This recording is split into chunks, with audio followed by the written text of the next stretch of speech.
नमस्कार, बहुत बहुत स्वागत है आप सभी लोगों का मेरे चैनल पर।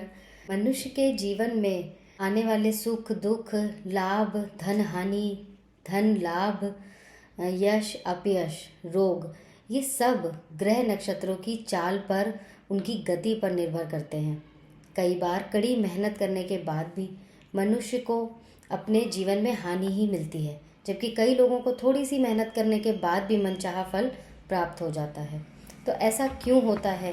ज्योतिष शास्त्र में हम लोग ये समझेंगे कि 9 ग्रहों के माध्यम से जीवन में आने वाली जो अच्छी बुरी घटनाएं हैं, उनका आकलन कैसे करें कि हमें ये चीज़ मालूम पड़े कि हमारी लाइफ में अगर संघर्ष है तो क्यों है, और अगर ईज़िली कोई चीज़ हमें अवेलेबल हो रही है तो ऐसा शुभ स्थिति हमारी कुंडली में क्या बनी हुई है।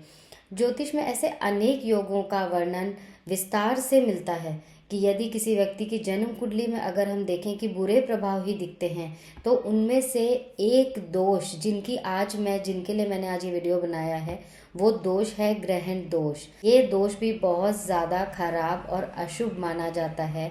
जिनकी कुंडली में ये दोष होता है, ग्रहण दोष होता है, उस इंसान का जीवन अत्यंत कष्टप्रद हो जाता है। उसके जीवन में ना तो तरक्की होती है और ना ही आर्थिक परेशानियों से वो कभी उबर पाता है। तो व्यक्ति का पूरा जीवन संकट में रहता है, संकटग्रस्त बीतता है, और फिर वो इधर उधर लोगों के पास जा कर के निवारण पूछता है या ज्योतिषों से राय मशवरा लेता है क्यों ऐसी दिक्कतें हो रही हैं। तो बहुत हद तक अगर ज्योतिषी आपको उसका सही उपाय बताता है और आप उसको पूरे विश्वास के साथ करते हैं तो बहुत हद तक ये परेशानियां कम ज़रूर होती हैं। लेकिन हाँ, ये नहीं कह सकते कि आपकी लाइफ से संघर्ष पूरी तरीके से खत्म हो सकता है, ये कहना गलत होगा। ग्रहण दोष होता क्या है, पहले हम लोग ये समझते हैं। ज्योतिष शास्त्र में ग्रहण दोष की विस्तृत परिभाषा दी गई है। इसके अनुसार यदि किसी के जन्म पत्री में, जन्मांक में, लग्न कुंडली के द्वादश भाव में से किसी एक भाव में, द्वादश भाव का मतलब आप कुंडली के जो 12 भाव हैं, उन 12 भाव में से किसी भी भाव में अगर एक ही भाव में सूर्य या चंद्र के साथ राहु या केतु में से किसी एक भी ग्रह की युति बन जाती है या कोई भी एक ग्रह साथ में बैठ जाता है, तब इस दोष का निर्माण हो जाता है। जैसे मान लीजिए आपकी कुंडली में 12 भाव में, मान लीजिए छठे भाव में सूर्य के साथ राहु बैठ गए हैं, तो इसको हम ग्रहण दोष कहते हैं। इसको हम पितृ दोष भी कहते हैं। पितृ दोष और ग्रहण दोष में दोनों में अंतर होता है। अगर हम सूर्य के साथ में केतु बैठ गए हैं तो भी इस समय पर हम इसको ग्रहण दोष ही बोलते हैं। इसके अलावा यदि सूर्य या चंद्रमा के घर में राहु केतु में से कोई एक ग्रह मौजूद हो जाता है तो यह भी ग्रहण दोष कहलाता है। ग्रहण दोष जिस भाव में बनता है उस भाव से संबंधित परिणामों पर यह अशुभ प्रभाव डाल देता है। मान लीजिए दूसरा भाव है, इस दूसरे भाव में आपकी कुंडली में ग्रहण दोष का निर्माण हो रहा है। दूसरा भाव धन का होता है, वाणी का होता है, प्रारंभिक शिक्षा का भाव होता है, परिवार का भाव होता है, कुटुंब का भाव होता है। इन सब से रिलेटेड जो भी फल आपको अच्छे मिलने वाले हैं या इन सब से रिलेटेड जो भी फल, वाणी से रिलेटेड, कुटुंब से रिलेटेड, आपके धन से संबंधित, इन सब परिणामों में ग्रहण दोष का असर आ जाता है और जो ईजिली चीज़ें आपको अवेलेबल होनी चाहिए थी वो नहीं हो पाती हैं। तो इस तरह से ये हमें पता होना बहुत ज़रूरी है कि हमारी कुंडली में अगर ग्रहण दोष बन रहा है तो किस भाव में बन रहा है, और जिस भाव में बन रहा है वो भाव किन किन चीज़ों का कारक है, उससे हमारे जीवन में क्या क्या चीज़ें परिवर्तित हो सकती हैं या क्या क्या कष्ट हमें अपनी लाइफ में देखने को मिल सकते हैं। उदाहरण के तौर पर मैंने आपको बताया कि द्वितीय भाव का एग्जाम्पल लेकर के, ऐसे ही तृतीय भाव या 12वें भाव, 12 भाव तक कोई भी भाव में आप अपनी कुंडली में देख सकते हैं। अगर ऐसी युति बन रही है तो ग्रहण दोष का निर्माण आपकी कुंडली में हो रहा है। जैसे अगर हम लोग ये देखें कि अगर मान लीजिए 10वें घर में बनता है ग्रहण दोष। 10वां घर होता है हमारा कार्य क्षेत्र का, जहाँ पर आप जॉब करते हैं, आपके कर्म से रिलेटेड, कर्म का होता है 10वां घर। अगर 10वें घर में ऐसा होता है तो आपका कार्य ठीक से नहीं चल पाता, ऑफिस में आपका मन नहीं लगता या बार बार आपकी नौकरी छूट जाती है, धन की आप बचत नहीं कमा कर पाते। जितना आप मेहनत ऑफिस में करते हैं, जितना काम आप अपने क्षमता से भी अधिक भी बढ़ चढ़ कर अगर करते हैं तो आपको उसका परिणाम जितना आप चाहते हैं उतना कभी मिल नहीं पाता है। ग्रहण दोष के लक्षण अगर हम समझें तो किस तरीके से आपको समझ में आएंगे। ये मुख्यतः सूर्य या चंद्र के साथ राहु या केतु की उपस्थिति के कारण बनता है, जैसे मैंने आपको बताया। जिस प्रकार सूर्य या चंद्र ग्रहण होने पर अंधकार छाता है, अगर हम लोग के बार बार जो सूर्य ग्रहण लगता है, चंद्र ग्रहण लगता है, वो कैसे लगता है। सूर्य तो कितना बड़ा, कितना सबसे बड़े ग्रहों में से सूर्य को राजा कहा जाता है ग्रहों का। अब अगर राजा पर भी ग्रहण लग जा रहा है तो सोचिए कि ग्रहण लगाने वाला जो प्लैनेट है उसके अंदर कितना दम है, उसके अंदर कितनी ताकत है। जब ग्रहण लगता है, कभी भी आपने देखा होगा, कई बार सूर्य ग्रहण इतना ज़्यादा तेज रूपी लगता है कि हम लोग को दिन में भी अंधेरा दिखने लग जाता है। क्यों लगता है, कैसे लगता है? जब सूर्य को राहु आकर के ढक रहा होता है, या उसको पूरा राहु ग्रह जो है वो सूर्य को निगलने के लिए आता है, निगलने की कोशिश करता है, तो वो कितना ढक पाता है, उतना जगह पर हमको दिन में अंधेरा दिखने लग जाता है, लेकिन वो पूरी तरीके से कामयाब नहीं हो पाता है। जब भी ये प्रक्रिया होती है तब हम इसे सूर्य ग्रहण का नाम देते हैं, जिसमें सूतक लग जाता है, मंदिर तक बंद कराने की स्थितियां आ जाती हैं। इतनी ज़्यादा अशुद्ध वाइब्रेशंस, किरणें धरती पर आती हैं जब भी ये ग्रहण लगता है। तो सोचिए ज़रा कि जब कुंडली में ये ग्रहण लगता है तो इंसान के ऊपर कैसी वाइब्रेशंस आती होंगी, इंसान के ऊपर कैसी तरंगे आ रही हैं जो उसके हर काम को रोक रही हैं, हर चीज़ में नेगेटिविटी फैला रही हैं। तो इस तरीके से काम करता है ग्रहण दोष। आर्थिक रूप से इंसान परेशान रहता है, सामाजिक रूप से, पारिवारिक रूप से, नौकरी में प्रमोशन नहीं हो पाता, व्यापार में लाभ जैसी स्थितियाँ बनते बनते रुक जाती हैं, तरक्की बाधित हो जाती है। आपको लगता है कि आपका प्रमोशन होने वाला है, लास्ट मोमेंट पर नहीं हो पाता है।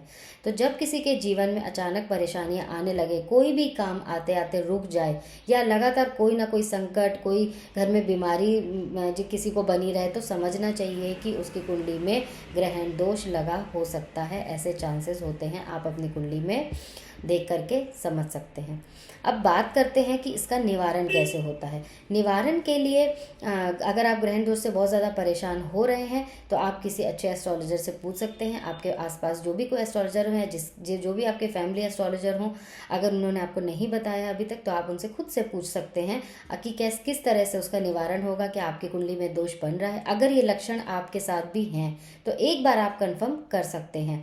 और इस योग का पूर्ण निवारण केवल चंद्र ग्रहण या सूर्य ग्रहण के दिन ही किया जा सकता है, ये भी मैं आपको बता दूं। इसका पूजन जो होता है वो सूर्य ग्रहण के दिन या चंद्र ग्रहण के दिन ही होता है। इसके अलावा ग्रहण दोष का निवारण होता है, लेकिन वो उतना कारगर साबित नहीं होता।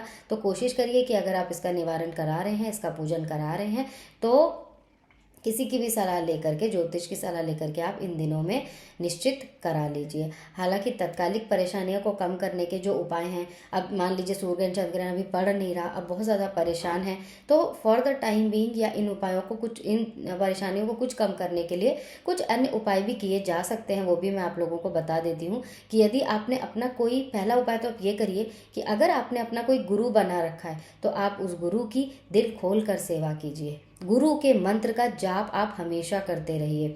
सूर्य के कारण ये दोष बनता है तो नियमित सूर्य को आप जल चढ़ाइए, ताकि अगर ये दोष आपकी कुंडली में, सूर्य आपकी कुंडली में जो सूर्य है उसको राहु जो ढक रहा है, तो आप राहु का आप नहीं हटा सकते हैं कुंडली में कभी भी, लेकिन आप अपने सूर्य के पूजा पाठ से बल दे सकते हैं कि वो इतना स्ट्रांग हो जाए कि राहु उसका कुछ भी बिगाड़ नहीं पाए, और सूर्य के जो भी फल आपको मिलने वाले हैं वो पूर्णतः आपको प्राप्त हो। सूर्य आपकी कुंडली में आपको अभिमान का कारक होता है, सूर्य आपकी कुंडली में आपके नेम फेम का कारक होता है, सरकारी नौकरी का कारक होता है, सरकार से होने वाले लाभ का कारक होता है, पिता का कारक होता है।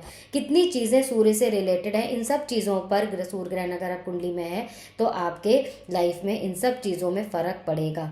तो इन चीज़ों को कम करने के लिए हम सूर्य को बलि कर देते हैं। अगर हम सूर्य को कुछ उपायों से बलि करेंगे तो उस स्थिति में हमें राहु का प्रभाव कम से कम देखने को मिलेगा, जिससे नेगेटिविटी अपने आप थोड़ी थोड़ी कम होने लग जाएगी। इसके लिए आप आदित्य हृदय स्तोत्र का पाठ कर सकते हैं।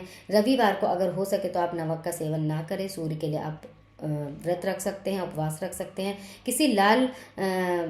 किसी कन्या को आप लाल रंग के वस्त्र भी दान में रविवार के दिन दे सकते हैं। यदि चंद्र के कारण अगर आपका ग्रहण दोष बन रहा है, यानी अभी तो सूर्य राहु की बात हो रही है, मान लीजिए चंद्र के साथ राहु बैठ गया तो भी ग्रहण दोष बन रहा है, चंद्र के साथ केतु बैठ गया तो भी ग्रहण दोष बन रहा है। सूर्य चंद्र दोनों में से मैंने बताया किसी के साथ भी अगर राहु केतु बैठता है तो ये दोष बन जाता है। तो अगर ऐसा हो रहा है तो आप सफ़ेद वस्त्रों का दान करिए। अगर चंद्र ग्रहण दोष बन रहा है तो सोमवार के दिन आपको ये दान करना है। किसी कन्या को केसर डालकर चावल की खीर बनाकर खिला दीजिए, सफ़ेद वस्त्र उसको दान कर दीजिए। महामृत्युंजय मंत्र का जाप करिए।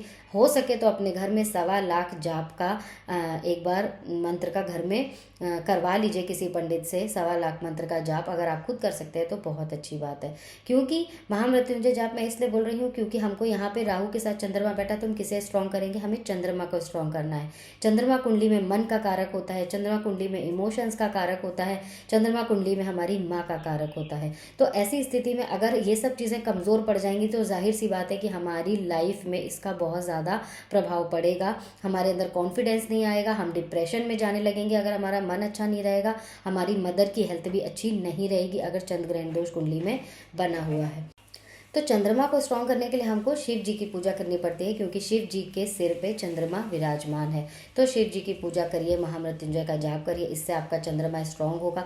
हो सके तो रात में जब चंद्रमा निकलता है तो उसको अर्घ दें। थोड़ी देर के लिए 20-25 मिनट्स तक आप चंद्रमा की ओर देखें। इससे आपका मन अच्छा होगा, आपके अंदर कॉन्फिडेंस आएगा, आप पॉजिटिव सोच पाएंगे जो कि आप चंद्र ग्रहण के दोष में नहीं सोच पाते हैं। खुश रह पाएंगे क्योंकि मन एक अजीब सा उदासी लेकर के हर टाइम रहता है। मन की बात भी किसी को बताने का मन नहीं करता है। तो ऐसी चीज़ें आपके साथ में होनी कम हो जाएंगी। राहु और केतु की शांति के लिए आप पूजा कर सकते हैं। अगर आप ये पूजा अभी नहीं करा पा रहे हैं तो आप तब तक के लिए शिव जी और हनुमान जी की आराधना करें क्योंकि राहु को शांत करना केवल और केवल शिव जी और हनुमान जी के हाथ में ही होता है।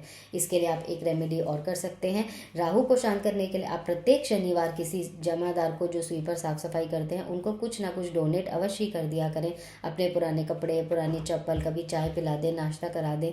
कुछ भी चीज़ आपके पास है जो आपके लिए यूज़ नहीं हो रही है तो आप उसको डोनेट सैटरडे के दिन स्वीपर को कर सकते हैं। अगर आपको लग रहा है कि आप ये सब चीज़ें कर रहे हैं फिर भी आपको नहीं हो पा रहा है, आप पूजन नहीं करा रहे हैं अभी, तो आप यंत्र से भी इसका निवारण कैसे भी करके 50% तक कर लेंगे। अगर जन्म कुंडली में ग्रहण दोष का निवारण सिद्ध यंत्रों के जरिए करना चाहते हैं तो ग्रहण दोष अगर लगा है तो महामृत्युंजय यंत्र, हनुमंत यंत्र और राहु केतु यंत्र में से किसी एक यंत्र की स्थापना इसको किसी अच्छे पंडित से सिद्ध करवा करके अपने पूजा स्थान में रख लीजिए। एक आर्थिक संकट से अगर आप जूझ रहे हैं तो आप महामृत्युंजय यंत्र अगर लगाएंगे या बीमारी से जूझ रहे हैं तो भी ये यंत्र लगाएंगे तो इससे आपको 100% लाभ दिखेगा। लेकिन यंत्र को आप अच्छे से पूजा पाठ करके सिद्ध करा कर ही अपने घर के मंदिर में स्थापित करें। तो ये उपाय अगर आप करेंगे तो इससे आपको लाभ होगा। पहले अपनी कुंडली में इन सब उपायों को करने से पहले आपको अपनी कुंडली में चंद्रमा की स्थिति, सूर्य की स्थिति, ग्रहण दोष लग रहा है या नहीं लग रहा है ये देखना बहुत ज़्यादा ज़रूरी है। तो आप पहले कुंडली में देखें, समझें कि अगर दोष लग रहा है, अगर आप पूजन करवा सकते हैं तो आप ज़रूर पूजन इसका करवाइए क्योंकि ये छोटे छोटे उपाय के हिसाब से अगर आप पूरे लाइफ टाइम करेंगे भी तब भी वो रिज़ल्ट आपको स्लो मिलेगा। और अगर आप इनका निवारण एक बार करवा लेते हैं तो इसमें थोड़ा सा आपको फास्ट रिकवरी देखने को मिलेगी। हालांकि जो ये उपाय मैंने आपको बताए हैं ये आपको पूरे लाइफ टाइम आइडियली करने चाहिए। अगर आप पूजन करा लेते हैं तो भी आपको करने चाहिए। तो कोशिश करिए ये चीज़ें आपके रूटीन में शामिल हो जाएं जिससे आपकी जो भी परेशानियाँ आपको लाइफ में आ रही हैं उसमें कमी आए। अब मैं मिलती हूँ आपसे नेक्स्ट वीडियो में, तब तक के लिए मुझे आज्ञा दीजिए। नमस्कार। वीडियो अच्छा लगता हो तो लाइक कर दीजिएगा, आगे लोगों के साथ शेयर कर दीजिएगा ताकि उनकी भी हेल्प हो। धन्यवाद।